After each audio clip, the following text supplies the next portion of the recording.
വളരെ സന്തോഷത്തോടുകൂടിയാണ് നമ്മൾ ഇന്നിവിടെ ഒത്തുകൂടിയിട്ടുള്ളത്. അന്താരാഷ്ട്ര യോഗ ദിനത്തിനോടനുബന്ധിച്ച് ഇന്ന് യോഗാഭ്യാസത്തിന് വേണ്ടി ഇവിടെ എത്തിച്ചേർന്ന എല്ലാവരെയും ആത്മാർത്ഥമായി സ്വാഗതം ചെയ്യാം. തീർച്ചയായും യോഗയെ സംബന്ധിച്ച് പറയുമ്പോൾ പണ്ട് നമ്മുടെ ഋഷിവര്യന്മാരൊക്കെ യോഗ ചെയ്തതായി പുരാണങ്ങളിൽ പറഞ്ഞിട്ടുണ്ട്. പക്ഷെ അതുകൊണ്ടായിരിക്കാം ചിലപ്പോൾ ഇതിനൊക്കെ മറ്റ് ചില നിറങ്ങൾ നൽകുന്നത്. സത്യം പറഞ്ഞാൽ യോഗയ്ക്ക് ജാതിയോ മതമോ അല്ലെങ്കിൽ മറ്റ് വർണ്ണവിവേചനങ്ങളൊന്നുമില്ല. എല്ലാവർക്കും അനുഷ്ഠിക്കാവുന്ന, ആരോഗ്യം നിലനിർത്താവുന്ന ഒരു സംവിധാനമാണ് യോഗ എന്ന് പറയുന്നത്. ഓരോരുത്തർക്ക് ആരോഗ്യം നിലനിർത്താൻ പല മാർഗങ്ങളുണ്ട്. അപ്പോൾ കാലത്ത് തന്നെ ജോഗിങ് നടത്തുന്നവരുണ്ട്. അതുപോലെ തന്നെ നമ്മുടെ കുട്ടികളെ അടക്കം കേരളത്തിൽ കൂടുതലായിട്ടും ഈ കളരി അഭ്യസിപ്പിക്കാറുണ്ട്. ഇതെല്ലാം ആരോഗ്യം പ്രദാനം ചെയ്യാനുള്ള വിവിധ മാർഗങ്ങളാണ്. പ്രത്യേകിച്ച് നമുക്കറിയാം ഇന്നത്തെ ഒരു കാലഘട്ടം എന്ന് പറയുന്നത് ഇപ്പോൾ വാട്സപ്പും യൂട്യൂബിൻ്റെ ഒക്കെ കാലമാണ്.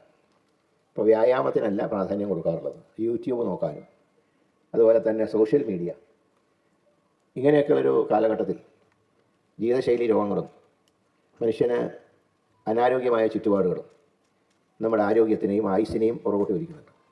കാരണം ആരോഗ്യമില്ലാത്തൊരു വ്യക്തിക്ക് ആയുസ് കുറയും. അപ്പോൾ തന്നെ നമുക്കറിയാം പലപ്പോഴും നമ്മുടെ അടുത്ത പല സുഹൃത്തുക്കളും പെട്ടെന്ന് കുഴഞ്ഞു വീണ് മരിച്ചു എന്നൊക്കെയുള്ള വാർത്തകൾ നമ്മളെ പലപ്പോഴും അത്ഭുതപ്പെടുത്താറുണ്ട്. ഒരുപക്ഷെ കണ്ട് ഫോണിൽ സംസാരിച്ച് ഫോൺ വെച്ച് 10 മിനിറ്റ് കഴിയുമ്പോഴാണ് നമ്മളോട് സംസാരിച്ച വ്യക്തി കുഴഞ്ഞു വീണ് മരിച്ചു എന്നുള്ള വാർത്ത നമ്മളെ തന്നെ ഒരുപക്ഷെ അത്ഭുതപ്പെടുത്തും. ഇങ്ങനെയൊക്കെ ഒരു സാഹചര്യത്തിൽ നിന്ന് മനുഷ്യൻ്റെ ആരോഗ്യം വീണ്ടെടുക്കുക. ഇപ്പോൾ തന്നെ നിങ്ങൾക്കറിയാം ഈ പകർച്ചവ്യാധികൾ നമ്മുടെ സംസ്ഥാനത്തുണ്ട്. അതിൻ്റെ കാരണം ഒന്ന് ആരോഗ്യം നോക്കുന്നതിൽ നമ്മുടെ വിമുഖത, 2 അന്തരീക്ഷ മലിനീകരണം, 3 വൃത്തിയില്ലാത്ത വെള്ളം കുടിക്കുക. ഇതൊക്കെ ഒരു പല കാരണങ്ങളൊന്നാണ്. അപ്പോൾ ഞാൻ പറയുന്നത് ഈ പകൽ സമയത്തെ ജോഗിങ് പോലും, മോർണിംഗ് വാക്ക് പോലും ക്യാൻസർ പോലുള്ള മഹാമാരികളെ ഒരു പരിധി വരെ തടഞ്ഞു നിർത്തുമെന്നാണ് വിദഗ്ധർ പറയുന്നത്. കാരണം നമ്മൾ കഴിക്കുന്ന ഭക്ഷണം ഈ ക്യാൻസറിനെ കുറിച്ച് പറയുമ്പോൾ പലരും ചോദിക്കാറുണ്ട്, ഇത് വളരെ സ്ട്രിക്റ്റ് വെജിറ്റേറിയനാണല്ലോ, നോൺ വെജ് ഒന്നും കഴിക്കാറില്ല, പിന്നെ എങ്ങനെ അദ്ദേഹത്തിന് വന്നു വരാൻ? കാരണം നമ്മൾ കഴിക്കുന്ന വെജിറ്റേറിയൻ അങ്ങനെയാണ്. ഇതര സംസ്ഥാനത്ത് വരുന്ന ഭക്ഷണ പദാർത്ഥങ്ങളാണ് നമ്മൾ കഴിക്കുന്നത്. പലരും മരുന്നടിച്ചിട്ടാണ് വരുന്നത് കേടുവരാതിരിക്കാൻ. ഇങ്ങനെയൊക്കെയുള്ള അവസ്ഥയിൽ നമുക്ക് ഇന്ന ഭക്ഷണം മാത്രമേ കഴിക്കാൻ പറ്റൂ, വീട്ടിൽ നിന്ന് തന്നെയുള്ള ഭക്ഷണം കഴിക്കണം എന്ന് പറഞ്ഞാൽ ഞങ്ങളെപ്പോലുള്ള പൊതുപ്രവർത്തകർക്കോ ഈ വേദികളുടെ ഉദ്യോഗസ്ഥന്മാർക്കോ സാധ്യമല്ല.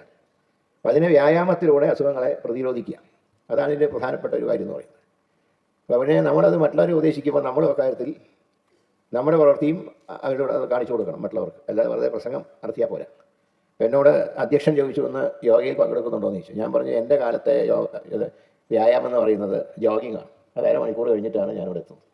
ഞാൻ എല്ലാ ദിവസവും ജോഗിങ് ഇലക്ഷൻ കാലത്ത് പോലും മുടക്കാറില്ല. യാത്രാ സമയത്ത് അത് നോക്കി യാത്ര ക്രമീകരിക്കും. അപ്പോൾ കാലത്ത് 5 മണിക്കെങ്കിലും നമ്മുടെ ഡെസ്റ്റിനേഷൻ ഏതാണോ അവിടെ എത്തുന്ന സമയത്ത് മാത്രം അതിനനുസരിച്ചാണ് ഞാൻ ട്രെയിൻ യാത്ര വരെ ക്രമീകരിക്കാറുള്ളത്. അത് നമ്മൾ വിചാരിച്ചാൽ നടക്കും. സാധാരണ എല്ലാവരും പറയുന്നൊരു വാചകമാണ്, പ്രത്യേകിച്ച് അങ്ങനെ രാഷ്ട്രീയക്കാരാണ് പറയാറ്, ഒന്നിനും നേരം കിട്ടുന്നില്ല. പക്ഷേ കഴിക്കാൻ നേരം കിട്ടാറുണ്ട്, മറ്റു കാര്യങ്ങൾക്ക് നേരം കിട്ടാറുണ്ട്. എന്തുകൊണ്ട് വ്യായാമത്തിന് നേരം കിട്ടുന്നില്ല? സമയം നമ്മൾ ഉണ്ടാക്കണം. എങ്കിൽ മാത്രമേ, ഇപ്പോൾ കഴിഞ്ഞ തിരഞ്ഞെടുപ്പ് കാലം എന്നൊക്കെ പറഞ്ഞാൽ എല്ലാവർക്കും അറിയാം, ഏറ്റവും കടുത്ത ചൂടുള്ള ഒരു സന്ദർഭമായിരുന്നു. അതായത് മഴയുടെ ഒരു അംശം പോലും ഉണ്ടായിരുന്നില്ല. ആ സമയത്തൊക്കെ വീട് വീടാന്തരം കയറി വോട്ട് ചോദിക്കാനൊക്കെ എന്നെപ്പോലുള്ളവർക്ക് കഴിഞ്ഞത്. ചെറുപ്പക്കാർക്ക് കഴിയും, പക്ഷേ എന്നെപ്പോലുള്ളവർക്ക് കഴിയാൻ കാരണം ഈ വ്യായാമത്തിലൂടെ കിട്ടിയ ഒരു ശാരീരിക ആരോഗ്യം കൊണ്ട് മാത്രമാണ് ഇങ്ങനെയുള്ള പ്രതിസന്ധികളെ അതിജീവിക്കാൻ കഴിഞ്ഞത്. അപ്പോൾ അതുകൊണ്ടാണ് ഞാൻ പറയുന്നത്, അവനവന് ഇഷ്ടമുള്ള മാർഗം തിരഞ്ഞെടുക്കാം. അതിൽ യോഗ വേണ്ടവർക്ക് യോഗ തിരഞ്ഞെടുക്കാം, ജോഗിങ് വേണ്ടവർക്ക് അത് തിരഞ്ഞെടുക്കാം, മോർണിംഗ് വാക്ക് അവർക്ക് അത് തിരഞ്ഞെടുക്കാം. കേരളത്തിൻ്റെ മുഖ്യമന്ത്രിയായിരുന്ന ശ്രീ എസ് അച്യുതാനന്ദൻ, അദ്ദേഹമാണ് ഏറ്റവും ദീർഘായുസോടെ ജീവിച്ചൊരു വ്യക്തി എന്ന് പറയുന്നത്. അദ്ദേഹത്തിൻ്റെ ദിനചര്യകളിൽ പ്രധാനമായിരുന്നു യോഗ എന്ന് പറയുന്നത്. എൻ്റെ പിതാവിൻ്റെ ആരോഗ്യത്തിൻ്റെ രഹസ്യം മോർണിംഗ് വാക്കായി.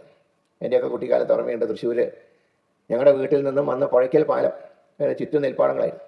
അദ്ദേഹത്തിൻ്റെ മോർണിംഗ് വാക്ക് 5 മണിക്ക് എഴുന്നേറ്റ് പുഴയ്ക്കൽ പാലം വരെ നടന്ന് അദ്ദേഹം തിരിച്ചു വരാറുണ്ട്. സത്യത്തിൽ ആ ആക്സിഡൻറ്റ് പറ്റിയില്ലായിരുന്നെങ്കിൽ അദ്ദേഹത്തിൻ്റെ ആയുസ് 100 വയസ്സ് കഴിഞ്ഞാൽ. അപ്പോൾ ഞാൻ പറയുന്നത്, ഇവരൊക്കെ രാഷ്ട്രീയ നേതാക്കന്മാർ പോലും അവരുടെ ജീവിതം, അവരുടെ ആയുസ്, അതിൻ്റെയൊക്കെ പുറകിൽ നോക്കിയാൽ ഈ യോഗ, മോർണിംഗ് വാക്ക്, ജോഗിങ് ഇതൊക്കെ ഒരു പ്രധാന ഘടകം തന്നെയാണ്. ഇതിൻ്റെയൊക്കെ അന്തിമ ലക്ഷ്യം ഒന്നേ ഉള്ളൂ. അന്തിമ ലക്ഷ്യം എന്ന് പറയുന്നത് ആരോഗ്യമുള്ള ഒരു തലമുറയെ വാർത്തെടുക്കുക. നമ്മുടെ കുഞ്ഞുങ്ങളെയും, ഇപ്പോൾ പണ്ട് കാലത്തൊക്കെ ആണെങ്കിൽ നമ്മുടെ കുട്ടികൾ ക്ലാസ് കഴിഞ്ഞ് വന്നാൽ വീട്ടമ്മമാർ ചായ കുടിക്കാൻ വിളിച്ചാൽ പോലും കഴിക്കാൻ നേരമില്ല, ഉടനെ അടുത്ത വീട്ടിലേക്ക് ഓടും കുട്ടികളുമായിട്ട് കളിക്കാൻ. ഇന്നതുണ്ടോ?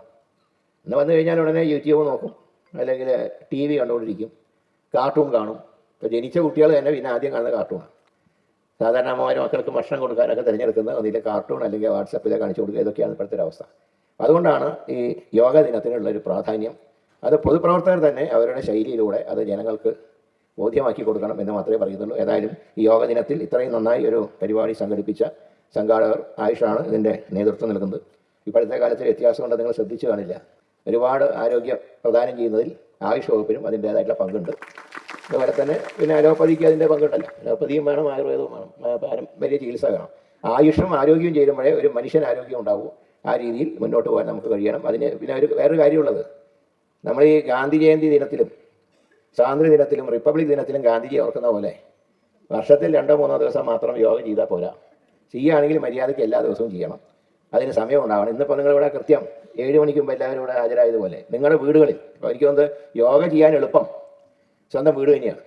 കാരണം വേറെ സ്ഥലം അന്വേഷിച്ച് പോകണ്ട. അപ്പോൾ ഞാനൊക്കെ എവിടെയെങ്കിലും താമസിക്കാൻ പോകുമ്പോൾ ആദ്യം ചോദിക്കും, അവിടെ യോഗിങ്ങിനുള്ള സ്ഥലം ഉണ്ടോ എന്ന് ചോദിക്കും.